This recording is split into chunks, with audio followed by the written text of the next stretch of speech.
Rasulullah sallallahu alaihi wasallam bersabda, yuhsyarun nasu yaumal kiamati ala salasati asnafin.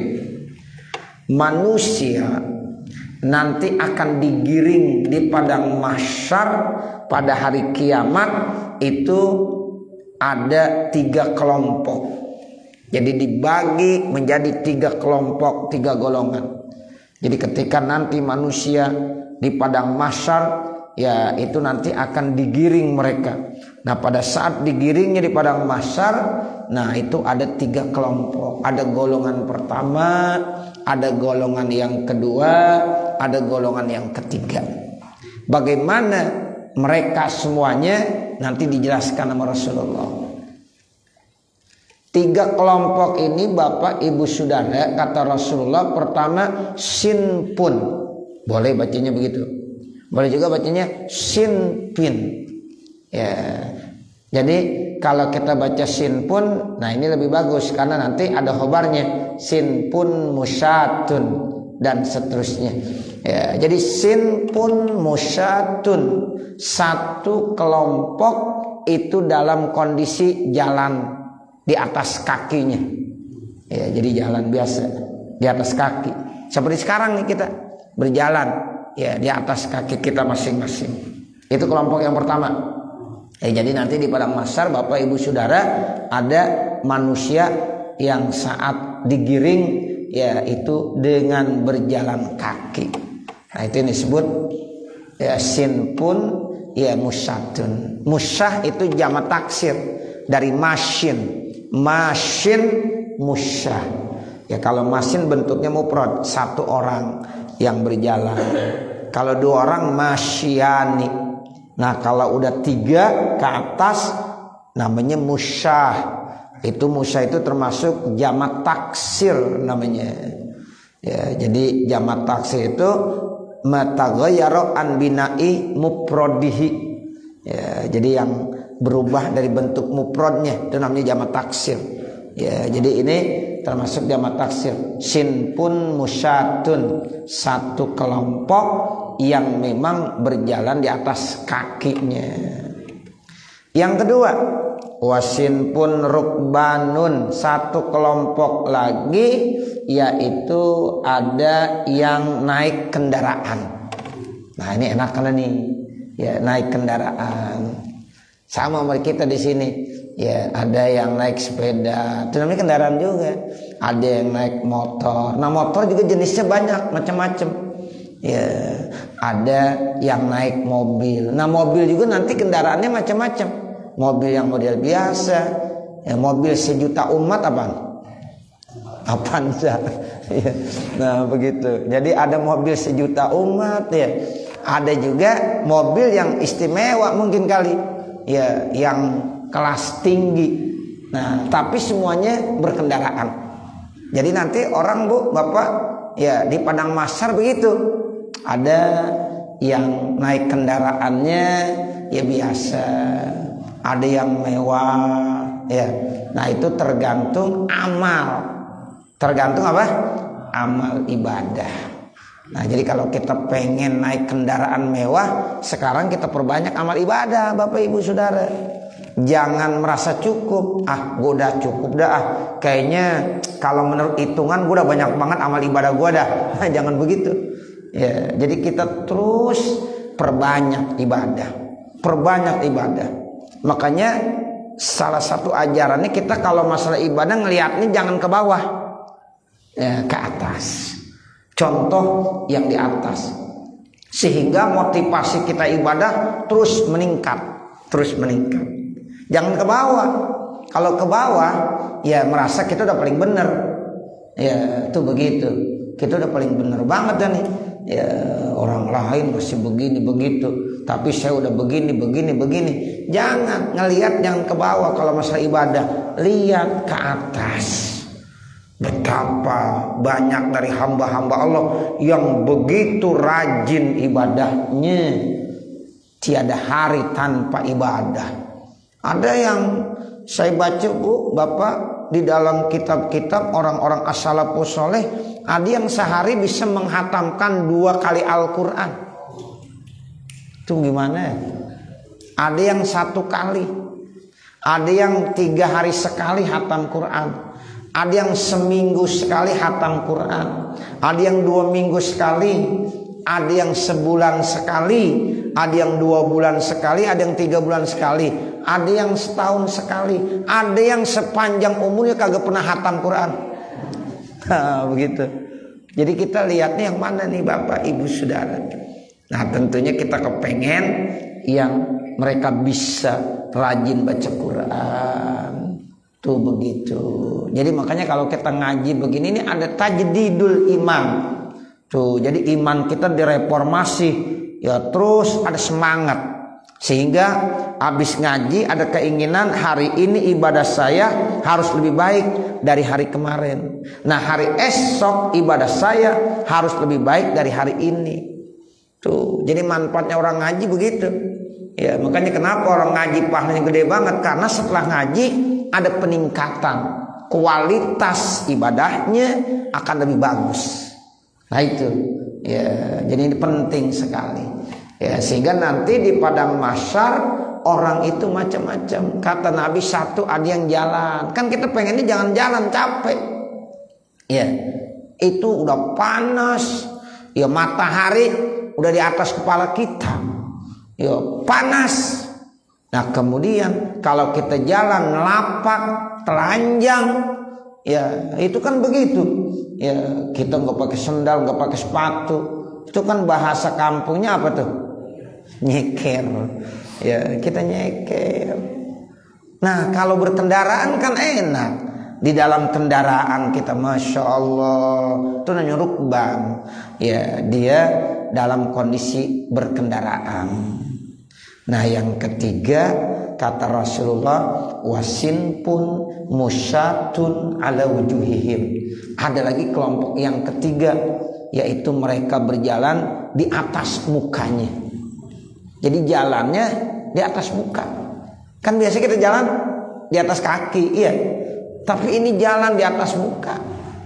Jadi mukanya di bawah berarti. Mukanya di bawah. Masya Allah. Itu salah satu bentuk azab bukan? Azab. Satu bentuk siksaan. Ya, jadi dia berjalan di atas mukanya. Jadi mukanya itu jadi alas untuk bumi untuk dia jalan. Ya Allah, bagaimana orang jalan ya pakai muka ini kan namanya satu bentuk kehinaan. Ya, yang mestinya kepala ada di atas, tapi sekarang kepala dijadikan sebagai alat untuk berjalan. Ini nauzubillah min zalik. Nanti akan ada begitu. Sebab ini hadis Nabi. Ya, jadi ini hadis Nabi. Oh, ternyata nanti di padang mahsyar orang ya pada saat digiring ya dikumpulkan di padang mahsyar itu macam-macam. Ada yang diambil jalan kaki, ada yang berkendara, ada yang jalan di atas kepalanya sendiri. Tuh begitu. Nah, umat Nabi Muhammad itu ada cirinya. Di padang mahsyar itu ketahuan. Kata Nabi, inna ummati yud'auna yaumal qiyamati hurran muhajjalina min atharil wudu. Sesungguhnya umatku nanti di padang mahsyar mereka akan nampak kelihatan. Gampang ngenalin umat Nabi Muhammad. Kenapa? Yaitu ada asar, bekas-bekas dari air wudunya itu akan memunculkan cahaya dan sinar. Ada cahaya Pak Ibu, ada sinarnya Bapak Ibu. Dari mana? Dari anggota-anggota wudunya. Mukanya bercahaya, tangannya bercahaya, kakinya bercahaya karena bekas air wudu. Enak gak kira-kira? Enak. Itulah yang namanya umat Nabi Muhammad Sallallahu Alaihi Wasallam. Itu bagi yang sholat. Biasanya kan orang kalau sholat wudu nggak? Wudu. Kalau orang kagak sholat wudu nggak? Enggak.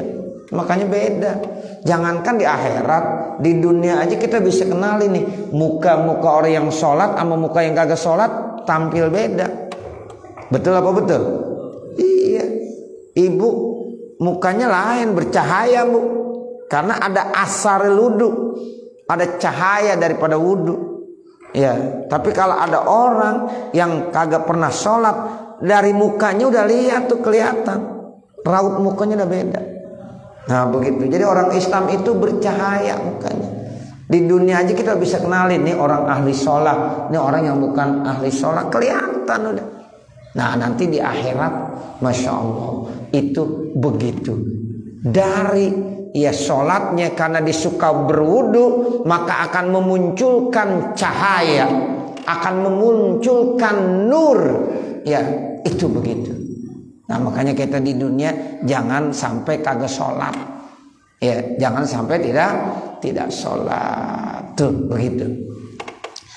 Kila lalu ditanya, ya Rasulullah, wahai Rasulullah, kaifa yamshuna ala wujuhihim, bagaimana mereka bisa berjalan di atas mukanya? Tuh para sahabat juga bingung. Ketika kata Nabi nanti ada manusia yang berjalan di atas mukanya. Lalu para sahabat bertanya, ya Rasul, bagaimana tuh mereka bisa berjalan di atas mukanya? Qala, maka Nabi menjawab, innallazi amsyahum ala aqdanihim qadirun ayyamsyahum ala wujuhihim. Itu kata Nabi gampang jawabannya. Sesungguhnya zat yang bisa menjalankan mereka di atas kakinya, dia juga mampu, dia juga berkuasa, bisa menjalankan hamba-hambanya juga di atas mukanya. Lah gampang aja kalau Allah mau kendaki. Nih kita jalan di atas kaki, siapa yang punya kekuasaan? Allah. Nah nanti kalau ada yang berjalan memakai muka, nah itu juga kehendak Allah, kekuasaan Allah. Allah yang mampu, bisa aja. Jadi kita manusia nggak usah bingung. Lah gimana ya Rasulullah? Itu kalau mereka jalan kok pakai kaki. Nah itu nggak ada masalah. Innallaha ala kulli syai'in qadir. Sesungguhnya Allah berkuasa atas segala sesuatu. Tuh Allah berkuasa. Iza arada syai'an ayyakula lahu kun fayakun. Tuh begitu. Jadi kalau Allah mau kendaki mah gampang. Tuh, jadi sahabat setelah dijawab seperti itu, oh iya, itu kekuasaan Allah Subhanahu wa ta'ala. Amma innahum, adapun sesungguhnya mereka, yunsaluna ala wujuhihim, itu sudah mereka dilahirkan di atas mukanya, min kulli hadbin wa syaukin, dari segala bentuk-bentuk bongkoknya. Tuh begitu. Jadi ya emang udah ditakdirkan seperti itu. Ya, jadi muka menjadi ya seperti kaki. Rawahu Tirmizi, hadis ini diriwayatkan oleh Imam Tirmizi. Wa amal musyatu fal muslimuna minal mu'minin, adapun orang yang berjalan di padang mahsyar dengan jalan kaki, siapa? Orang-orang mukmin yang berdosa. Orang mukmin yang dosa, banyak maksiatnya, dia sih beriman, dia orang mukmin, dia orang muslim, tapi hari-harinya penuh dengan dosa. Selalu berbuat dosa, selalu berbuat dosa. Yang ada dosa aja, maksiat. Nah, nanti dia jalannya di atas kakinya sendiri. Tuh begitu. Ya, makanya kita sebagai orang-orang yang mukmin, jangan kita sia-siakan umur kita ini hanya dengan berbuat dosa dan maksiat. Tuh, jangan bismillah, ya Allah kita niat. Makanya setiap mau tidur kita niat, ya Allah, ketika kita bangun tolong ya berikan taufik hidayah supaya saya selalu melakukan kebaikan-kebaikan. Tuh begitu. Ya, jadi jangan sampai kita isi ya usia kita yang singkat ini dengan perbuatan dosa. Kalau udah terlanjur berbuat dosa bagaimana? Mohon ampun. Ya, mohon ampun. Kita taubat. Ya, insya Allah dengan kita mohon ampun, kita taubat, maka nanti dosa-dosa kita diampunkan oleh Allah Subhanahu wa ta'ala. Ya, jadi kalau ada orang-orang yang beriman yang penuh dengan dosa, nah mereka nanti di kiamat itu di padang mahsyarnya jalan kaki. Wa amar rukbanu, adapun orang-orang yang berkendaraan, fal muttaquna sabiquna, maka mereka adalah orang-orang yang bertakwa, as-sabiqun yang terus-menerus berlomba-lomba. Ya, sabiquna bil khairat, berlomba-lomba untuk melakukan amal kebaikan. Alladzina la khaufun alaihim wa lahum yahzanun, di mana mereka enggak merasa takut dan mereka tidak merasa berduka cita. Tuh, jadi orang-orang yang bertakwa begitu. Ya, dia enggak akan merasa takut. La khaufun alaihim wa lahum yahzanun. Tuh, mereka enggak merasa takut dan mereka enggak berduka cita. Sehingga pantas Allah jelaskan, innalladzina qalu rabbunallahu summa istaqamu tatanazzalu alaihimul malaikah alla takhafu wa la tahzanu wa abshiru bil jannati allati kuntum tu'adun. Itu begitu. Ya, jadi orang-orang yang senantiasa bertakwa, berlomba-lomba dalam kebaikan, insya Allah mereka nggak ada rasa takut dan merasa duka cita. Bahkan nanti ya dikasih kabar gembira, wa absyiru bil jannati allati kuntum tu'adun, bergembiralah kalian dengan surga yang sudah disiapkan oleh Allah Subhanahu wa ta'ala. Tuh begitu. Makanya kita jadilah sebagai manusia yang bertakwa, yang terus berlomba-lomba. Ya, jadi ini kita ya harus berlomba-lomba. Kalau hari ini kita bisa melakukan kebaikan, kerjakan. Jangan nunggu besok. Ya, kata sahabat Umar bin Khattab, ya kalau pagi hari kita bisa lakukan, kerjakan. Jangan nunggu sore. Ya. Iza asbahta fala tantazirih masa wa iza amsaita fala tantaziril sobah. Apabila kamu di waktu pagi, nggak usah nunggu-nunggu waktu sore. Kalau kamu lagi waktu sore, nggak usah nunggu-nunggu waktu pagi. Oh, udah kerjain yang kita bisa kerjain, Bapak Ibu Saudara, yaitu ibadah. Jadi ibadah itu jangan ditunda-tunda. Salah satu ciri orang yang bertakwa selalu segera untuk melakukan kebaikan-kebaikan. Nah, ini yang dikatakan as-sabiqun alladzina la khaufun alaihim wa lahum yahzanun. Wa amal musyatu ala wujuhihim, adapun yang berjalan di atas mukanya, fahumul kufaru, maka mereka itu tidak lain adalah orang-orang kafir. Jadi orang kafir nanti di padang mahsyar jalannya pakai muka. Wa qad yahtamilu ayyakunu salasata asnafin, dan sungguh mungkin ya adalah mereka itu 3 kelompok, sinpun minal muslimin, yaitu satu kelompok dari orang-orang muslim, wahum rukbanun, yaitu mereka yang berkendaraan, wasinpani minal kufar, dan 2 kelompok lagi dari orang-orang kafir, ahaduhuma al-mutakabbiru al-mutajabbiru al-mutamarridu allazi la yaqbalul mau'izata fahaulai yuhsyaruna ala wujuhihim wa atba'uhum yamshun. Nah, begitu. Nah, sementara yang 2 kelompok lagi itu tidak lain ada orang-orang kafir, yang salah satu daripada keduanya itu orang yang sombong, orang yang angkuh, yang besar kepala. Nah, itu makanya jadi orang nggak boleh mutakabbir, nggak boleh sombong, nggak boleh besar kepala, nggak boleh angkuh. Tuh, mana cirinya? Allazi la yaqbalul mau'izata, mereka itu tidak mau menerima nasihat. Tuh kan orang sombong itu orang yang tidak mau menerima nasihat, orang yang tidak mau menerima kebenaran, walaupun ditahu itu benar, tapi dia nggak mau. Itu namanya orang yang sombong. Itu orang-orang kafir termasuk orang yang besar kepala. Orang-orang kafir termasuk orang yang sombong. Ya karena mereka tidak mau menerima kebenaran. Selama itu kan ditahu bahwa Nabi Muhammad adalah sosok manusia yang jujur. Di kalangan Mekah, Bapak, Ibu, Saudara, itu orang udah kenal bahwa yang namanya Muhammad itu Al-Amin. Apa artinya Al-Amin?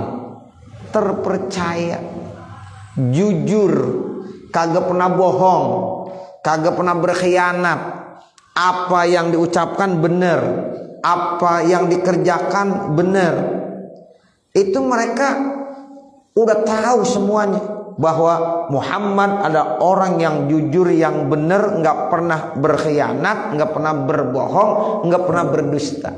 Tapi Pak, Ibu, saat Nabi Muhammad menyebarkan ajaran agama Islam, agama yang benar, mereka menolak. Mereka menolak, bahkan Nabi Muhammad dicela, dihina, bahkan diintimidasi. Ya, bahkan terakhir mau diapain? Dibunuh. Tuh, kenapa? Karena mereka sombong, enggak mau menerima kebenaran. Itu ciri orang kafir begitu. Ya, jadi al-mutakabbir, al-mutajabbir, al-mutamarrid, allazi la yaqbalul mau'izah. Tuh, jadi sombong, besar kepala, angkuh, sehingga dia tidak mau menerima mau'izah, tidak mau menerima nasihat. Tuh, makanya kita sebagai orang beriman selalu saling menerima nasihat. Ya, jadi artinya kita kalau ada nasihat dari orang, kita terima. Siapapun yang memberikan nasihat, walaupun dia masih kecil, lebih muda dari kita, lebih kecil dari kita usianya, itu kalau memang benar, ayo kita terima.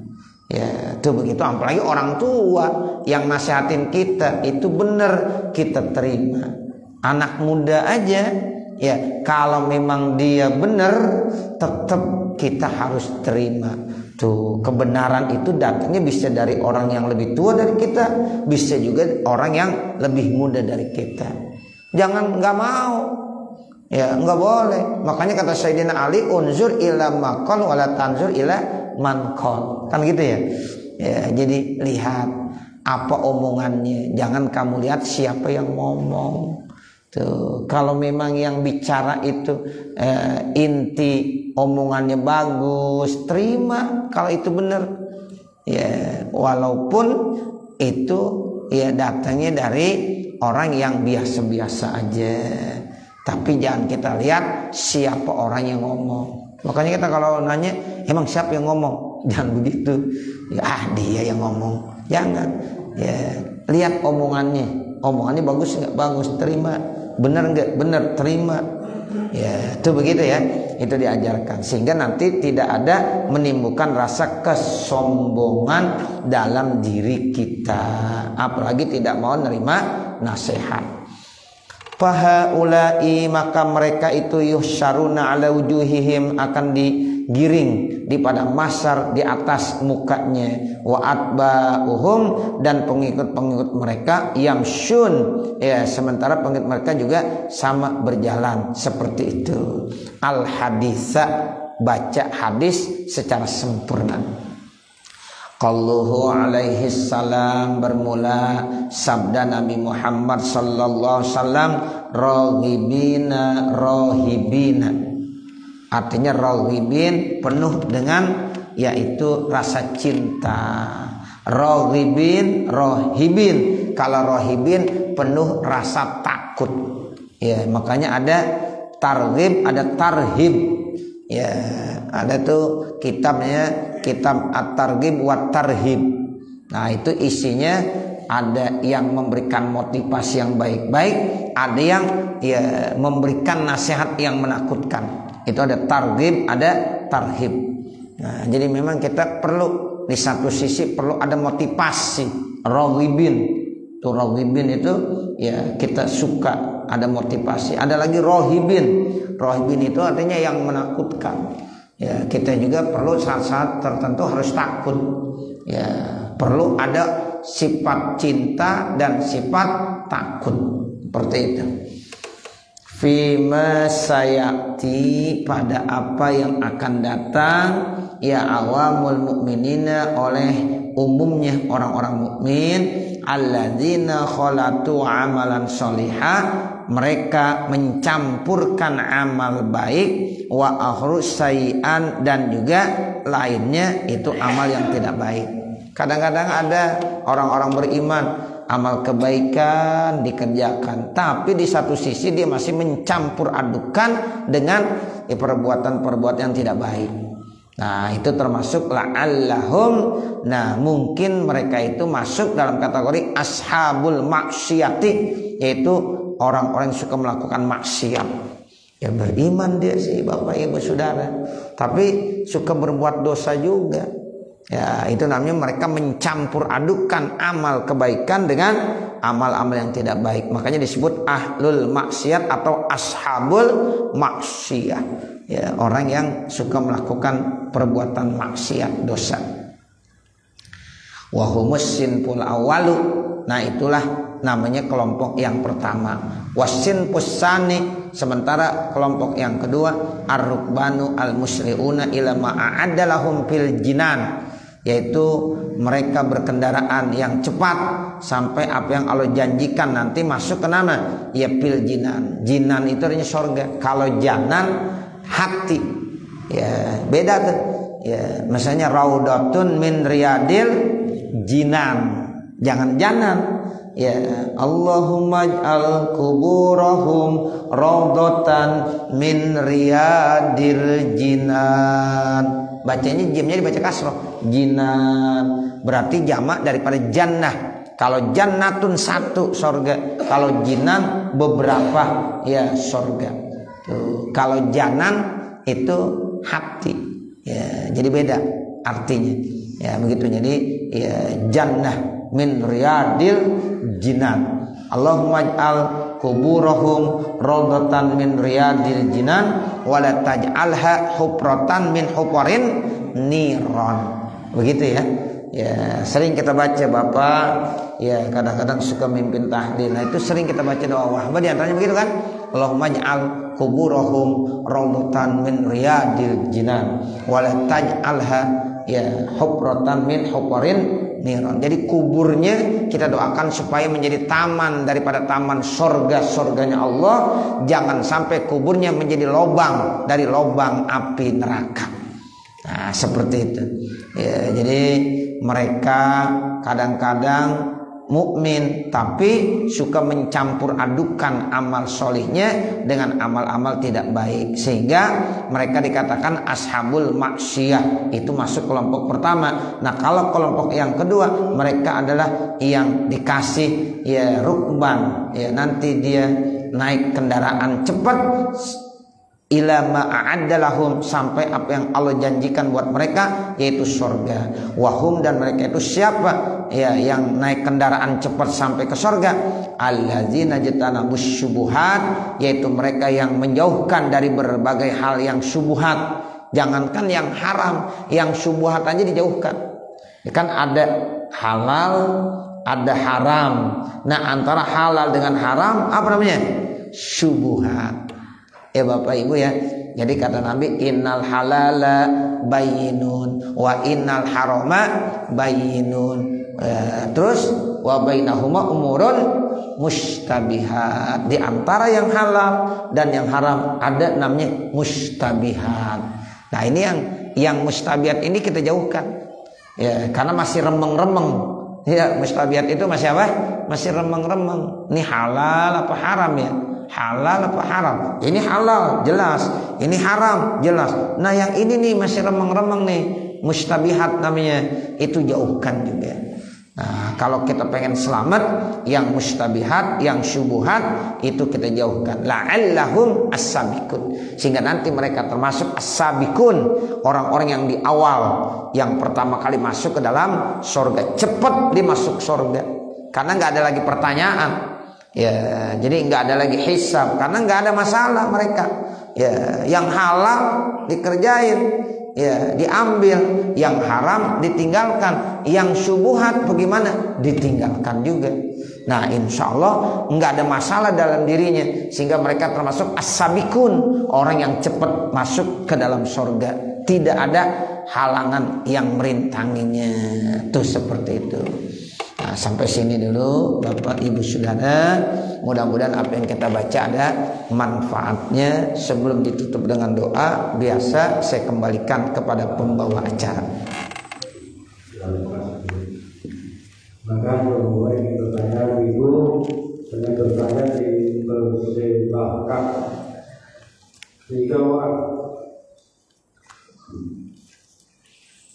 Ada yang bertanya? Guru. Ya. Nanti setelah orang-orang berjalan di padang mahsyar, setelah orang dibangkitkan dengan musuh itu. Iya. Dan kondisinya itu masih umur normal kan? Ya artinya meninggal 10 tahun, 20 tahun, 20 tahun, itu seperti saudara usia 35 gitu. Ya, dan keadaan pelajar. Ya, makasih kalau ini nasihat yang buruk.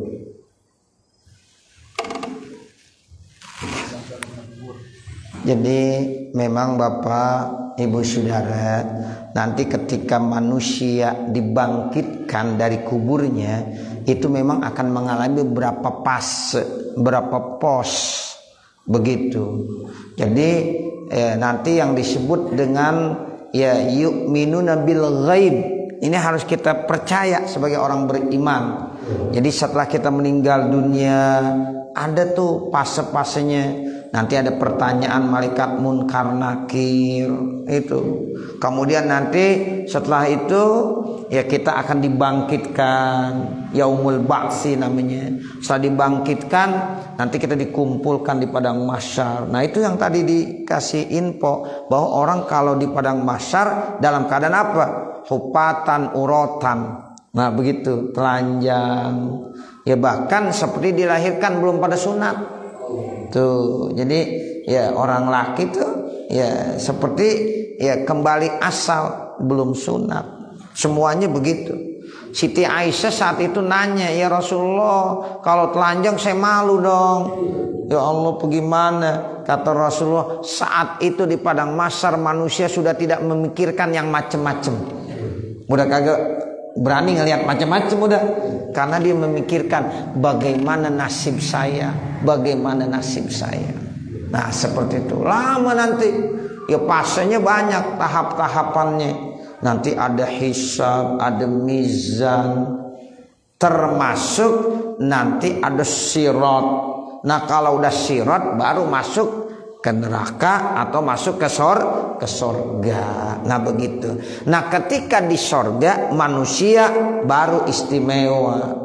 Ya mereka itu muda semuanya. Nggak ada yang tua.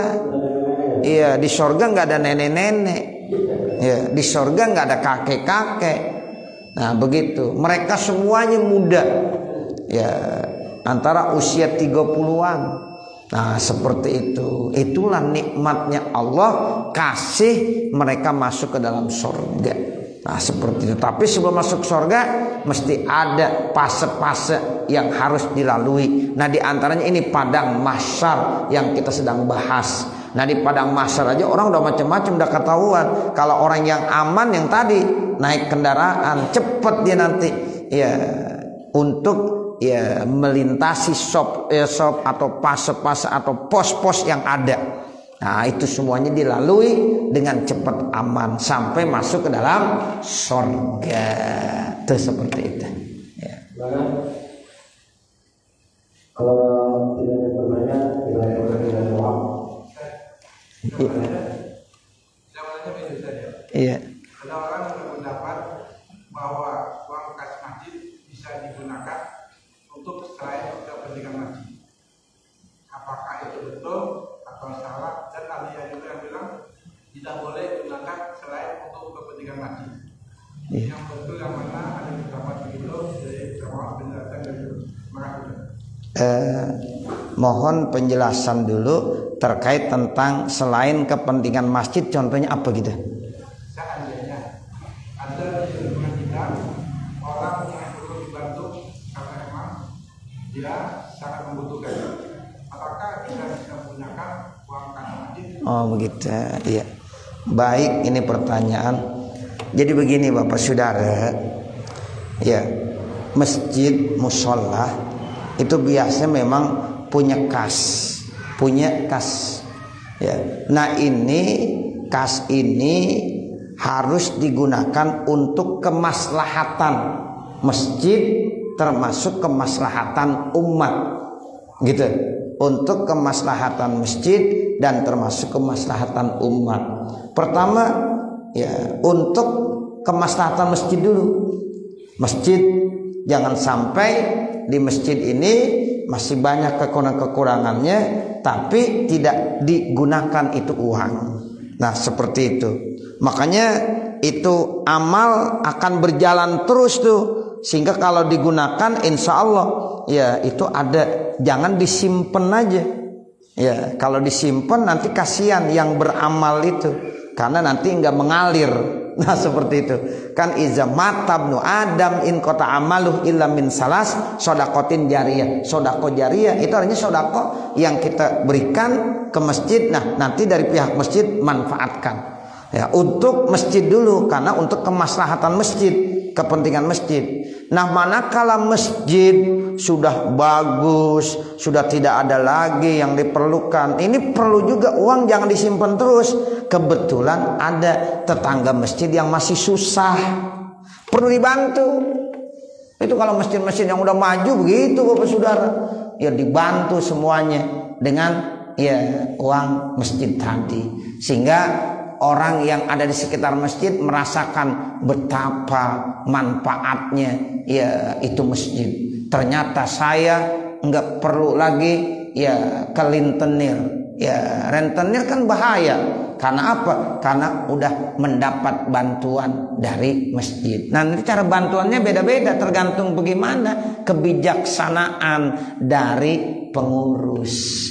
Jadi itu semuanya diserahkan kepada DKM yang lebih tahu tentang kondisi yang ada di masjidnya. Nah seperti itu.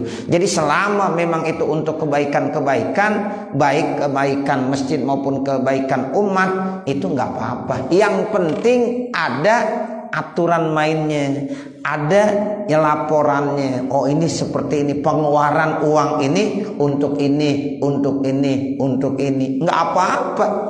Nah begitu. Bahkan masjid-masjid yang udah ya bagus, Masya Allah itu terasa bener ya, orang bener-bener dimanjakan dengan masjid. Tapi kita belum sampai ke situ karena memang dana kita masih terbatas kan gitu ya. Ya mudah-mudahan suatu saat nanti ya kita punya dana yang besar sehingga bisa arahnya membantu orang-orang fakir, orang-orang miskin. Kita bisa bantu, sebulan sekali kita kasih, bukan hanya anak yatimnya, tapi usahanya kita bisa bantu. Wah itu masjid kalau udah bicara masalah itu udah hebat Bapak Saudara. Jadi jangan hanya ya itu uang digunakan hanya untuk itu saja, sementara uangnya banyak. Nah seperti itu. Jadi kita bisa gunakan ya, kita gunakan. Jadi kita jangan terlalu bangga dengan ya apa ya saldo yang ada di masjid banyak doang tapi nggak digunakan ya. Oh itu enak tuh saldo masjidnya gede banget, berapa 100 juta, nggak bagus. Gunakan. Tapi kan masjid udah semuanya nggak perlu lagi. Nah ini kita bantu yang lain-lain. Kalau ada masyarakat yang perlu bantuan, kita bantu. Dari mana? Dari situ ya. Nah itu nanti ke sana arahnya. Jadi selama memang ada aturan mainnya yang jelas, itu boleh aja. Misalnya nih Pak, contoh di jamaah sini ada yang kematian ya begitu. Oh tetangga jamaah kita bisa ini dari DKM bisa buat pijakan, orang yang aktif sholat jamaahnya, orang yang aktif ngajinya. Nah suatu saat dia dapat kesusahan meninggal dunia, boleh kita bantu dengan uang masjid, boleh ya. Misalnya berapa ya, itu tergantung kebijaksanaan. Misalnya 1 juta kita kasih, boleh. Mau 500.000 boleh, sehingga nanti dia merasakan alhamdulillah ini uang takziah dari masjid. Tuh nggak apa-apa, bagus itu. Yang penting duitnya ada di masjid. Kalau nggak ada ya bagaimana? Ya, yang penting ada. Itu kita kelola dengan baik. Ya, seperti itu. Itu sebagai satu contoh saja. Ya, tapi kita arahnya nanti begitu emang. Ya, seandainya kita di masjid udah punya uang banyak, nah itu kita bisa manfaatkan. Ada tetangga yang lagi kurang sehat dirawat di rumah sakit. Oh, dari pengurus masjid datang, ya, memberikan. Nah, ini sebagai uang ya untuk kita jenguk sakit. Dari mana nih uang? Dari masjid. Boleh nggak? Boleh. Ya, itu bagus banget. Ya, udah memikirkan umat juga masjid. Nah, seperti itu. Sehingga dia merasa keberadaan masjid itu alhamdulillah, seperti itu. Ya. Satu lagi. Ya. Menurut saya satu orang lagi. Berada. Bismillahirrahmanirrahim. Mau tanya terkait dengan Abdul B, akad jual beli kan di dalam syaratnya kan ada 4, akidani atau penjual dan pembeli, terus harus ada musman atau alat untuk tukarnya, kemudian harus ada yang namanya itu silot. Sekarang pertanyaannya, kalau misalnya sekarang kan sudah marak ya kayak jual beli online.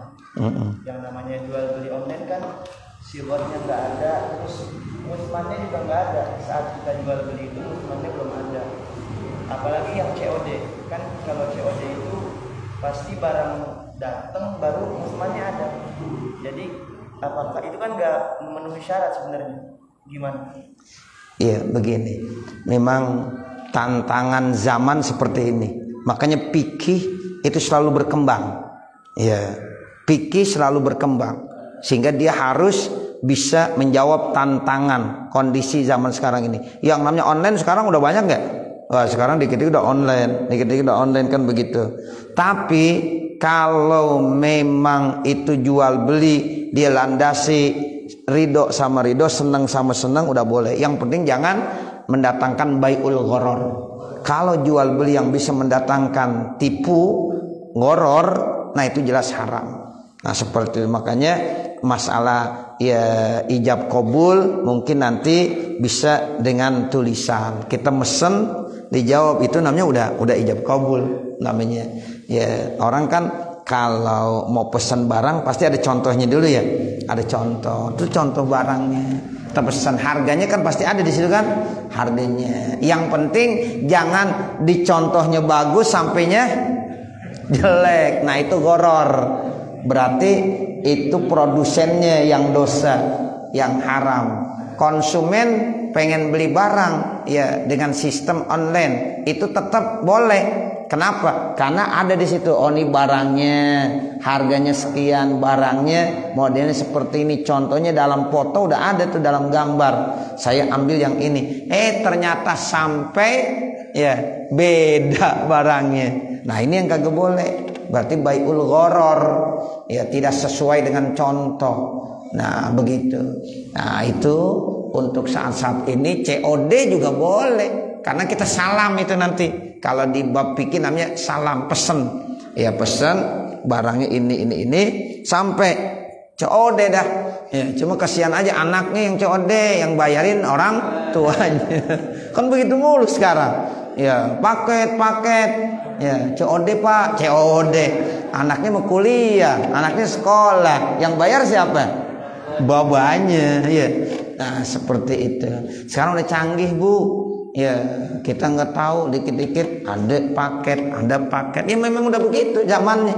Ya, sekarang itu udah zaman seperti itu. Tapi ini harus kita bahas. Ya, makanya bahsul masail dalam fikih ini penting. Ya, sesuai dengan kondisi zaman. Tapi selama memang itu tidak mengandung unsur gharar, boleh, nggak apa-apa. Sah. Ya, yang kagak boleh kalau ada ghararnya. Kalau udah ada gharar, unsur gharar itu haram. nggak sah jual belinya. Tapi kalau udah memenuhi persyaratan, walaupun memang kita nggak bertemu muka, tapi itu udah memenuhi persyaratan karena ada gambar, ada harga, dan kita udah sesuai. Nah itu udah ridho sama ridho, senang sama senang, silahkan, nggak apa-apa. Tapi kalau muncul gharar, tipuan, spekulasi, itu tidak dibenarkan dalam jual beli sehingga tidak sah.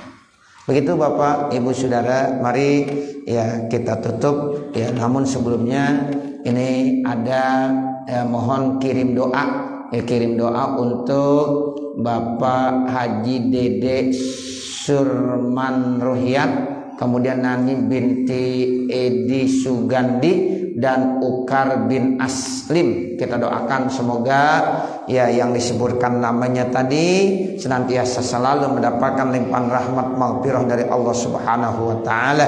Mudah-mudahan dengan wasilah infak sedekah yang diberikan ya hamba Allah senantiasa ya diberikan yaitu keberkahan dalam hidup dan kehidupannya, keberkahan dalam rezekinya, dan ya almarhum dan almarhumah yang disebutkan namanya mudah-mudahan insya Allah di alam kubur senantiasa mendapatkan yaitu ampunan Allah Subhanahu wa taala. Amin ya rabbal alamin. Al-Fatihah ala tilkan niyah wa ila hadratin Nabi Muhammadin sallallahu alaihi wasallam. Al-Fatihah. A'udzubillahi minasyaitonir rajim. Bismillahirrahmanirrahim. Alhamdulillahi rabbil alamin arrahmanir rahim maliki yaumiddin. Iyyaka na'budu wa iyyaka nasta'in. Ihdinas siratal mustaqim. Siratal ladzina an'amta 'alaihim ghairil maghdubi 'alaihim waladdallin. Rabbighfirli wa liwalidayya amin.